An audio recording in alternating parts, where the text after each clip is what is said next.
Collaborer, c'est travailler avec. Et si on prend le latin, et pour un géographe, en fait, forcément, c'est travailler avec un territoire. C'est-à-dire que de manière fondamentale, je pense qu'on est à la fin d'une forme d'économie hors sol, vu les impasses que ça a généré. Et aujourd'hui, un tournant, finalement, c'est une forme de réconciliation, de tentative de création d'une harmonie entre l'homme et le lieu dans lequel il vit. C'est-à-dire que, pour moi, il n'y a pas de contrat, il y a un contrat social, bien sûr, mais il y a surtout une forme de contrat spatial. Vous n'êtes pas originaire de Bretagne, vous êtes là pour quelque temps. Malgré tout, vous êtes sur un lieu, et pour moi, aujourd'hui, agir dans les territoires, c'est agir par les territoires. C'est-à-dire qu'on revient à une économie du bon sens et donner un sens à notre existence, malgré le numérique, malgré toutes les liaisons à distance, c'est aussi agir sur le lieu dans lequel on vit, ne serait-ce que temporairement. Et donc, essayer d'aider les hommes qui sont autour, les personnes autour, et effectivement collaborer, de travailler ensemble, de construire ensemble. Alors, il me semble que dans ce cadre, deuxième point introductif,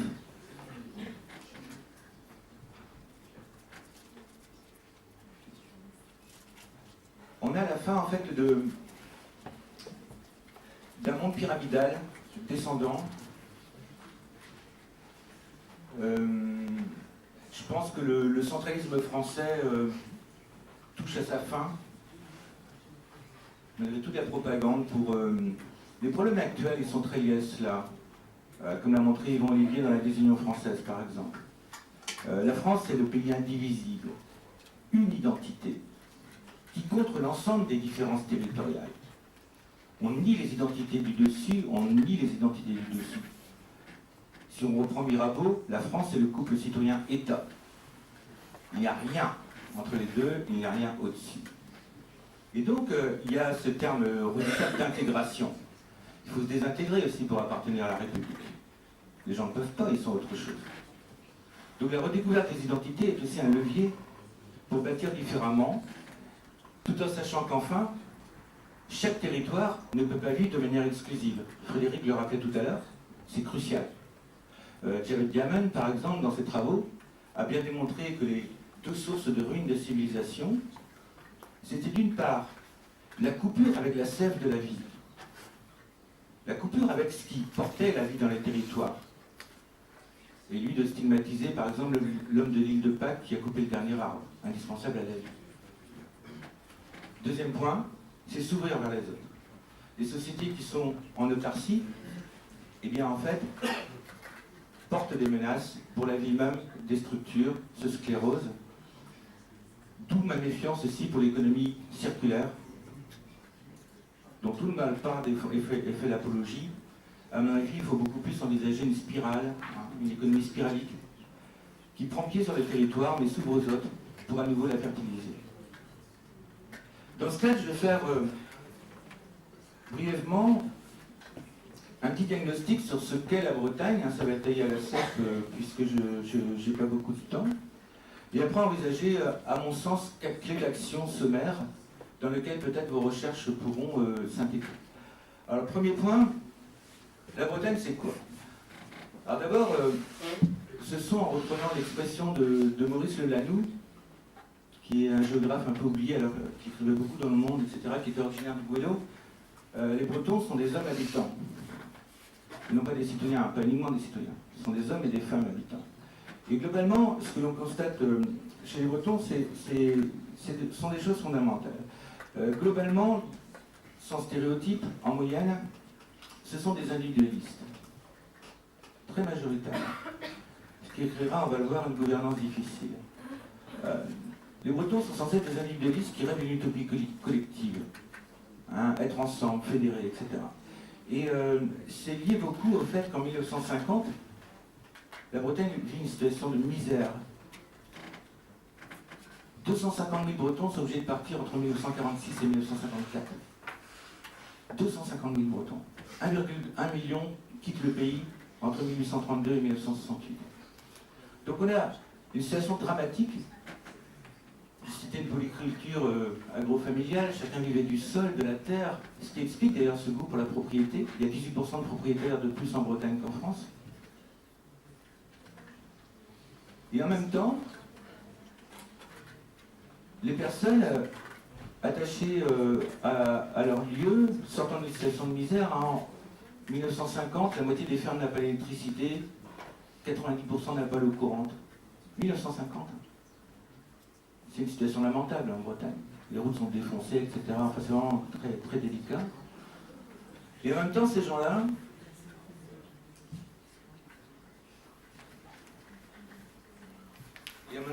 en fait...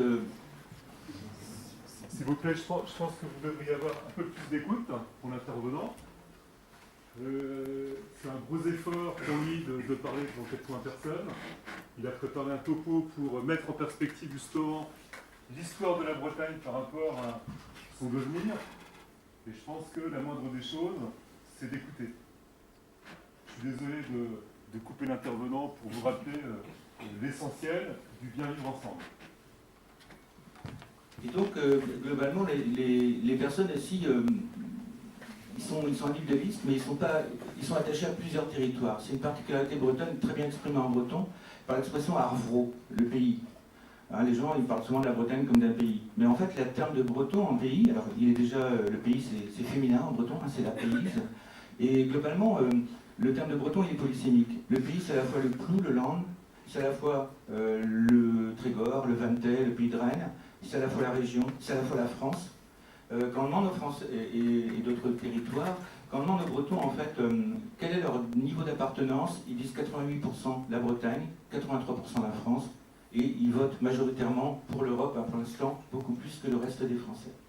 Alors globalement, ces gens, statistiquement, ils sont très civiques. C'est un point important à prendre en compte. On est premier en France pour le tri des déchets. On se retrouve également premier pour les dons du sang, premier en France pour le bénévolat. Donc il y a une forme de civisme qui existe, quand bien même les gens sont individualistes. On est également avant-dernière région, par exemple en termes de violence en France.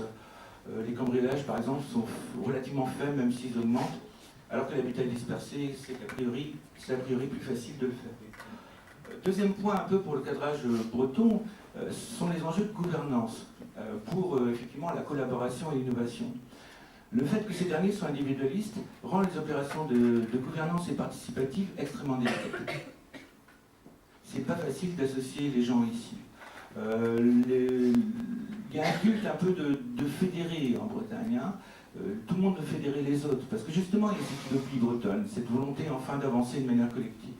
Et dans l'histoire, les Bretons ont toujours avancé selon des modalités atypiques. C'est le mariage des contraires, souvent. Ils créent l'impossible. Le célib, c'était incroyable. Il y avait les gens de droite et de gauche, il y avait 1200 communes sur 1490 en Bretagne, dans les mairies de Nantes, de Rennes, etc. Tout le tissu économique, les syndicats ouvriers et paysans. Regardez les bonnets rouges, c'était des contraires qui s'associaient. Paris n'y comprenait rien. Où est les chefs? Il n'y a pas de chef. Justement, il n'y en a pas. Parce que s'il y a un chef en France, il est décapité. Et en Bretagne, il est décapité. Les gens n'aiment pas les chefs. Et donc, toutes ces personnes qui veulent fédérer les autres, il se prend, quelqu'un qui veut fédérer 12 structures, il se prend 11 balles. C'est le principe de base en Bretagne. Il y a une volonté un peu d'autonomie des gens, une volonté de s'associer, mais ces dernières ne s'opèrent que par des relations atypiques. Cela me semble très important, justement, sur cette économie collaborative. Il y a une façon de réfléchir l'économie collaborative qui est ici, et d'animer, qui est sans doute ici différente, en partie différente de ce que l'on peut trouver ailleurs. Troisième point, et troisième particularité au niveau économique, c'est aussi justement un tissu très atomisé. Il faut savoir qu'en gros, 90% des entreprises bretonnes sont des PME, TPE, et qui recueillent l'essentiel de l'emploi. Il y a un atomisme beaucoup plus vif que dans d'autres régions. Avant-dernier point, c'est la puissance de l'économie sociale et solidaire. Puisque si les gens sont individualistes, malgré tout, ils se regroupent. C'est-à-dire qu'on a... c'est la pagaille en breton. Hein. Il y a un côté un peu anard, qu'a très bien démontré Émile Masson dans ses écrits, principalement dans la ceinture rouge courant du Goëlo à la Cornouaille, hein, où il y a une mentalité équitable de partage des terres qui date des Templiers, etc. Les gens n'avancent que de manière collective. Hein. L'humile bénévole au vieil charrue, etc. Donc il y a une volonté ici d'avancer de manière collective, mais avec souvent un atomisme. C'est-à-dire qu'on a 2 fois plus d'associations qu'en France, ce qui est énorme. Par contre, ces associations sont souvent plus petites, plus atomisées. La Bretagne, avec son niveau d'ouverture, est également première pour le nombre d'associations internationales en France. Il y en a plus de 1200. Première pour les jumelages. 40% des jumelages français sont en Bretagne. Essentiellement des jumelages avec les pays celtes, mais pas uniquement. Et donc, on retrouve cela avec la puissance de l'économie sociale et solidaire. Puisque, en Bretagne, elle crée 13,5% des emplois contre 9% en France. Même si après, il y a économie sociale et solidaire, et économie sociale et solidaire, il y en a qui s'intitulent telles alors que leurs pratiques sont diverses. Donc également des spécificités, vous voyez, sociales, et enfin et surtout, pour le géographe que je suis, la pluralité territoriale. C'est-à-dire que la Bretagne est un pays avec des gens attachés à leur culture, à leur bro, comme on dit, hein, à leur plou, à leur langue, et du coup, des solutions idoines à Brest ne sont pas les mêmes qu'à Plougastel d'Aoulas. L'ancienne une sorte de république à la Saint-Malo qui a été réunie assez récemment par un pont au continent. Donc il y a des spécificités extrêmement singulières, ouest-est Bretagne, entre les différents pays, au sein même de ces pays, et parmi les communes. Enfin, bien sûr, l'identité. C'est un point qui me semble clé pour l'économie collaborative et l'innovation, et une identité de territoire. Pour moi, l'avenir du futur sera, même si on est des Bretons de passage ou des Canadiens de passage, de renouer avec la fibre territoriale, hein, de ne pas faire n'importe quoi avec les lieux, contrairement un peu à cette période prétentieuse et 30 glorieuses, où finalement on a saboté les lieux en exploitant, hein, une sorte d'économie minière qui a gommé les fondamentaux de notre espace de vie. Et dans ce cadre, des choses oubliées sont des briques, hein, des outils pour avancer, ou des choses qui sont moins pratiquées. Je pense principalement à la langue. La langue bretonne est une vision stratégique du territoire, incroyablement puissante.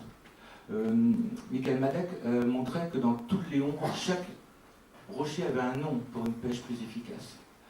Les noms des algues bretonnes sont extrêmement significatifs. Biginzout, l'herbe à vache, le goémon à vache, puisque les animaux des néolithiques étaient nourris en partie par les algues, et on commence à redécouvrir ça aujourd'hui. Donc la Manche en breton, c'est pas la Manche, c'est Morbraise, la mer bretonne. Le Finistère, c'est pas la fin de la terre française, c'est Pénarbet, hein, la fin et le début du monde. Autre regard logistique, autre regard stratégique. Et rappelons qu'au XVIIe, la Bretagne était, au XVIe, la Bretagne était la première puissance maritime d'Europe. 85% de tout le trafic d'Anvers, c'était des pavillons bretons qui passaient. Donc on a rayonné sur les mers, on a un peu oublié ça. Là aussi, il y a une innovation liée à la mer, ce que disait Frédéric, et qui est tout à fait cruciale. Donc vous voyez, un diagnostic bien sommaire, mais qui montre des singularités qu'il ne faut pas exagérer, qui sont ni meilleures ni moins bien qu'ailleurs. Quelque chose qui me frappe en Bretagne quand même, c'est la propension à la division aussi. On dit souvent 2 Bretons, une association, 3 Bretons, une scission. C'est un peu ça, ça part dans tous les sens. Une sorte de pagaille un peu celte. Simultanément des gens responsables qui ont envie de s'associer, qui ont envie de construire et qui disposent sous les pieds d'un pays permettant, à mon avis, les réussites. Alors du coup, deuxième partie, et très brièvement, comment faire. Alors, je résume un petit peu un petit ouvrage que j'avais essayé de faire il y a quelques temps. À mon avis, pour simplifier, il y a en fait, dans ce monde un peu où tout virevolte, hein, pas mal travaillé sur la vitesse, pourquoi les gens étaient aussi pressés. Et la vitesse, vous voyez, l'espace sur le temps, plus on privilégie le temps, plus on gomme les lieux. Quand on va vite, on ne peut plus s'arrêter. Donc voilà. Eh bien, à mon avis, 4 As peuvent être proposés. D'abord, dans ce pays qui a supprimé 800 000 emplois en 10 ans, hein, la France, 800 000 emplois industriels en 10 ans, ce qui est une catastrophe, le premier As, je l'appelle l'As de trèfle.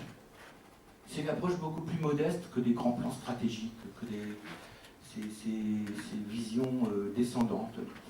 Le trèfle, c'est une petite plante qui pousse partout, en Bretagne, même ailleurs. Et parfois, on en trouvait un 4 feuilles. Ça peut porter bonheur. Et l'idée, en fait, de cet as de trèfle, que je résume, c'est de repartir sainement à partir d'une économie du territoire. Regardez ce que l'on a sous les pieds pour produire des richesses. Ça peut être des initiatives fort modestes. Mais en fait, nos sociétés ont complètement oublié l'économie de production. Les villes, notamment extrêmement prétentieuses, ne produisent plus rien servant aux besoins primaires. Paris importe toute son énergie, quasiment, importe tout son alimentaire. Vous coupez Paris en 4 jours, c'est crève de faim, il n'y a plus rien. Donc, évidemment, ces villes et ces fonctions stratégiques de Philippe Julien apportent des valeurs considérables, sont indispensables dans une économie mondialisée, mais principalement dans les territoires ruraux, avec une précarité qui s'accroît, 8 millions de pauvres en France, il y a selon moi cet impératif de revenir à cette économie du bon sens et de produire des petites richesses. Ce qui est d'ailleurs, je l'évoquais dans mon bouquin, en train de se faire par la force des choses. C'est-à-dire qu'à l'origine, ça a souvent été un peu des bobos hein, qui privilégiaient le local, le retour au sol, les AMAP, l'économie de proximité. Aujourd'hui, c'est un vaste mouvement qui est en train de se faire parce que les gens n'ont pas le choix. Parce qu'ils ne peuvent plus chauffer leurs gamins, donc ils font du troc avec du bois. Il y a beaucoup de logique informelle, pas reconnue par l'État. On s'en méfie en plus parce qu'il n'y a pas de TVA ou autre. Et c'est aussi un élément d'innovation. C'est aussi un élément d'innovation et d'économie souvent collaborative où les gens s'associent presque par la force des choses. Ils travaillent ensemble presque par la force des choses en raison de l'essor de précarité. Second as, parce que le premier n'est pas suffisant. Je reviens sur cette idée de société fermée qui s'effondre. Hein, attention aux excès actuellement, il y en a qui prônent uniquement le local, uniquement l'économie circulaire, les circuits courts, l'économie de proximité. La mondialisation débridée nous envoie dans le mur, eh bien on envoie l'essuie-glace complètement de l'autre côté, et il ne faut plus que du local-vocal.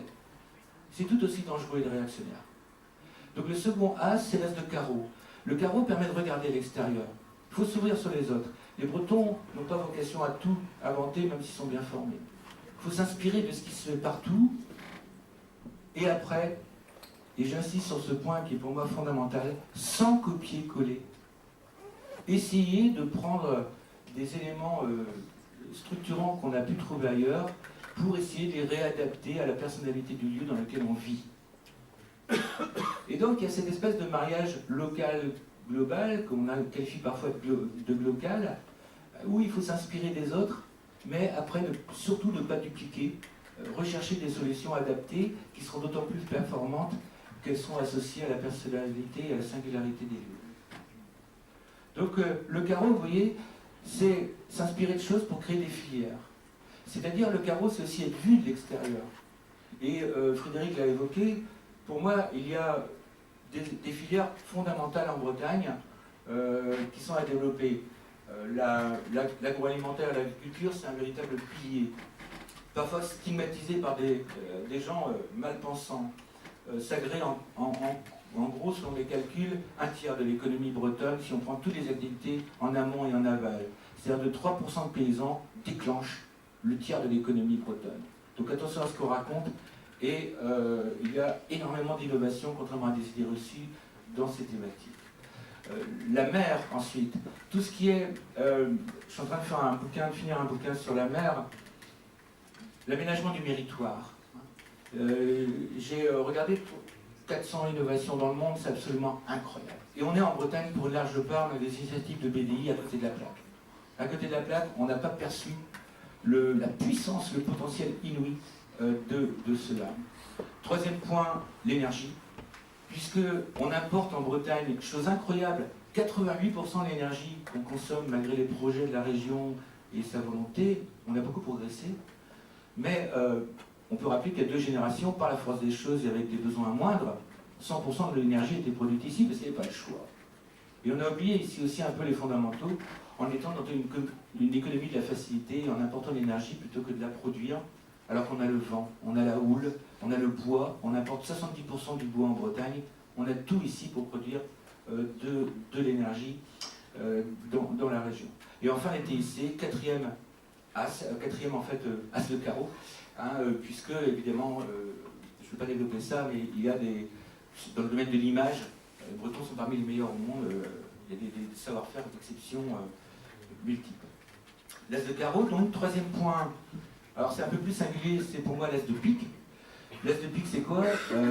C'est justement l'économie collaborative pour piquer de l'argent à ceux qui nous volent. C'est-à-dire que globalement, le centralisme français a créé des monopoles qui exagèrent, c'est le moins qu'on puisse dire, pour les tarifs. Le prix du gaz en France a augmenté de 80% depuis 2005. Il baisse dans certains États. Donc on a des monopoles qui usent de leurs prérogatives et de leur puissance pour sans cesse faire augmenter les prix. Et dans ce cadre-là, par rapport à ces visions qui sont très centralistes, très descendantes, ben oui, il faut s'organiser dans les territoires pour créer des coopératives ascendantes permettant de s'organiser et de résister. Je donne quelques exemples, mais vous avez des citoyens qui, à Bégane, ont financé leur propre énergie éolienne, et ça démarre cette année. Les premières sont construites. Des gens qui ont donné entre 23 € pour le plus pauvre et 20 000 € pour le plus riche, et ils vont produire leur propre énergie. Vous avez Enercop, par exemple, la première commune de France à avoir signé, c'est Trémargat, une tribu qui a été peuplée par des beatniks dans les années 70, ils ont réinventé le monde. Vous avez encore au premier tour des élections présidentielles quasiment 60% de vote écologiste. Il y a des singularités bretonnes particulièrement fortes, des communes complètement atypiques. Et donc les gens s'organisent. Redéo aussi, qui est une initiative très intéressante. Les gens s'organisent, tentent de s'organiser, finalement pour maîtriser quelque chose et ne pas être ponctionné par les prix. Enfin, bien évidemment, l'as de cœur, le plus important, renouer par les territoires et par des projets de territoire, parce qu'on a beau clamer qu'il faut que les gens s'unissent, mais si vous n'avez pas des projets communs, sur quoi ils vont s'unir? Donc c'est, en fait, par les territoires, être dans une dynamique de travail collectif, oui, de projet. Et dans ce cadre, il faut remarquer la spécificité aussi de la région qui, comme il a été évoqué, est une incroyable terre de réseau. On trouve en Bretagne des réseaux qu'on ne trouve nulle part ailleurs. Nulle part ailleurs. Produit en Bretagne, ça n'a pas marché nulle part ailleurs parce qu'ils ont réussi notamment à associer le monde ultra concurrentiel de tous les grands distributeurs. Carrefour, Leclerc, Intermarché sont l'un à côté de l'autre. Quand on connaît l'histoire entre Leclerc et Intermarché, c'est Super U, etc. Donc les producteurs, les consommateurs, pour les intérêts régionaux. Cet exemple est connu, mais il y en a plein d'autres. La Bretagne est par exemple la seule région en France à avoir une structure régionale pour l'habitat social. L'habitat social, ça a souvent fonctionné avec des budgets, on fait l'habitat social, il faut loger les gens. Vu en fait le tarissement des financements, il commence à se dire qu'il va aussi falloir produire des richesses dans ces territoires. Et donc on a une structure qui s'appelle Haro Habitat, unique en France, où ils cherchent à développer également l'économie et à démontrer dans le logement social, par exemple, vous avez des logements, des tours, des bars avec d'immenses espaces verts, on n'en fait strictement rien. Pourquoi pas créer là-dedans des jardins partagés? Ils viennent de le faire, ils avaient rassemblé à Saint-Brieuc à 1200 personnes. Et par exemple, ils ont créé un potager dans un grand ensemble. Et les voisins se sont redécouverts. Ils apprennent le gamin à jardiner, ils ont quelques produits qui permettent de sustenter, etc. Donc, d'autres réseaux, des réseaux TU, ARIC, la région Bretagne est aussi la première pour les groupements d'employeurs, qui sont également un élément d'innovation tout à fait central dans des dynamiques de flexibilité, et peut-être que certains d'entre vous s'y intéresseront. Également, notre réseau Brudette, par exemple, Brud en breton, c'est rendre célèbre. Brudette, en fait, c'est un réseau de petites communes qui, à l'écart des modèles dominants, puisqu'on ne voit que par les grosses métropoles, qui seraient les leviers d'innovation, eh bien, essaient de s'en sortir de manière ascendante en diffusant des bonnes pratiques. Et ce qui me frappe, avant la conclusion, c'est que globalement, l'innovation, en étant observateur de la région, elle naît parfois dans les lieux les plus contraints, les plus oubliés par Paris. Paris ne s'occupe pas de nous, quelque part tant mieux. On va montrer que c'est possible différemment. Et on a des exemples tout à fait incroyables dans le Coglais, dans le Méné. Le Méné, ils ont fait un bilan froid. Et ça, je vous conseille, hein, si pour l'innovation, pour déclencher l'innovation, il faut une prise de conscience. Le Méné, ils ont fait un bilan froid de qu'est-ce qu'on importe, qu'est-ce qu'on exporte au niveau énergétique. Ils ont calculé 12 millions d'euros pour 6500 habitants. 12 millions d'euros par an, 6500 habitants. Ils se sont dit, on se relève les manches, on fonce. Et ils ont commencé à se bagarrer pour une usine de méthanisation. Ils ont mis 11 ans dans ce modèle centraliste qui refuse qu'on vende de l'énergie locale, qui refuse les initiatives locales. Ils ont mis 11 ans à l'obtenir. Ils ont créé des éoliennes sur à Ménichou, en breton, les montagnes, la ligne de crête. Ils ont créé les filières bois, créé des petits emplois locaux. Ils sont arrivés à 40% d'autonomie énergétique. Ils ont une utopie, 100% à l'horizon 2040. Ils sont à 40%. Fait de calcul, à peu près 1 000 euros gagnés par habitant et par an. Donc, en conclusion, pour moi, 2 points. Le premier, c'est que l'innovation est sans doute beaucoup plus ascendante aujourd'hui que descendante. D'où de votre part, sans doute aussi une méfiance, en ne voulant pas forcément apporter la bonne parole. Un exemple qui m'a beaucoup frappé, c'est l'entreprise Tribala qui m'avait invité à commenter des initiatives qu'avait réalisées Olivier Clanchin auprès de ses salariés. Et en fait, pendant un an, il leur demandait, écoutez, essayez d'innover pour ce qui ne va pas dans l'entreprise. Et il y avait des équipes d'ouvriers, de salariés qui présentaient leurs trouvailles. Et il y en avait 2 qui m'avaient beaucoup frappé. La première, il y avait des problèmes de corrosion pour les yaourts dans des univers très salés et très humides, où tous les roues des chariots, en fait, il fallait les changer tous les 3 semaines. Et à force de chercher, avec le mariage glace, mer, terre, un salarié a eu l'idée de demander à des pêcheurs de Douarnenez comment ils faisaient pour limiter la corrosion dans des espaces et des milieux corrosifs qui attaquent avec le sel. Et il leur a conseillé de mettre une sorte de graisse de phoque ou je sais pas quoi, un truc. Et en fait, il fallait changer après les roues des chariots tous les 2 mois. Des milliers d'euros économisés en temps, en coût, etc. Deuxième innovation encore plus spectaculaire, les chaînes de yaourt. Et donc les salariés avaient même fait un petit film. Les chaînes de yaourt s'affaissent progressivement et à la fin, il reste des plastiques et des pots à moitié remplis, absolument non commercialisables.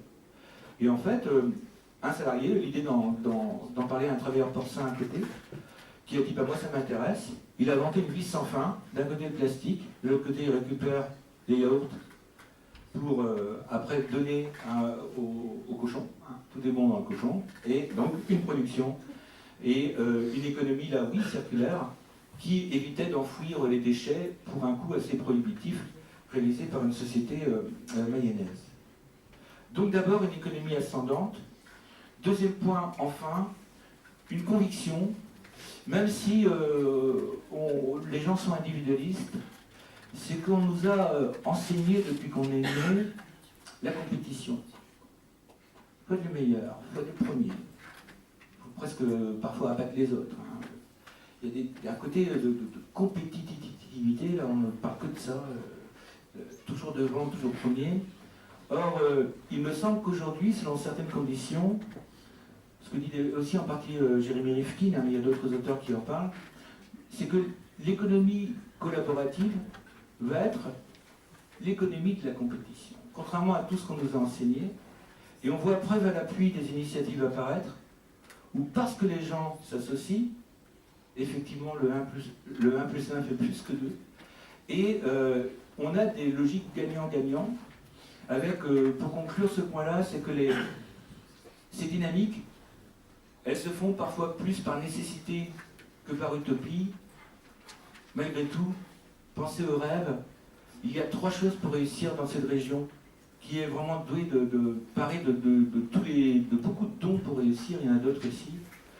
Premier point, on a un environnement absolument exceptionnel, contrairement à ce que l'on évoque. Il y a tout pour réussir, contrairement à d'autres territoires. Peu de cataclysmes, un territoire amène pour les activités des hommes. On a ensuite ces gens qui ont une identité. Et une identité parfois qui a été niée alors qu'elle est un levier pour avoir des stratégies adaptées. Des gens qui viennent ici aussi, qui aiment le territoire, qui sont des leviers cruciaux pour avancer. Et enfin, une dynamique de réseau qui peut aider justement à la mise en place de cette économie de la collaboration. Merci.